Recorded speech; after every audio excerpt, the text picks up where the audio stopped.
আমাদের Tripura Shantiniketan medical college and হসপিটালে প্রত্যেক রবিবারই ই-হাট হয়। সেটার উদ্বোধন হয়েছিল নভেম্বরের 9 তারিখ 2025-এ। সেই দিন থেকেই কিন্তু আমরা মহিলারা প্রত্যেক রবিবারই আসি বিকাল 4টা থেকে রাত 8টা পর্যন্ত। এখানে খুব সুন্দর মেলা হয়। যারা ক্ষুদ্র ক্ষুদ্র ব্যবসায়ীরা আছেন এখানে এসে তারা নিজেদের প্রতিভাকে তুলে ধরতে পারেন। বিশেষ করে মহিলারা এখান থেকে এসে কিছু উপার্জন করছেন।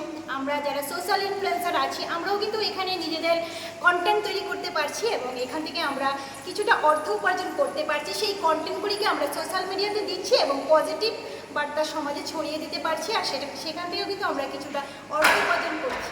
তো আজকে আমাদের মহিলাদের জন্য একটা বিশেষ দিন, কারণ আজকে আন্তর্জাতিক নারী দিবস, 8ই মার্চ আন্তর্জাতিক নারী দিবস।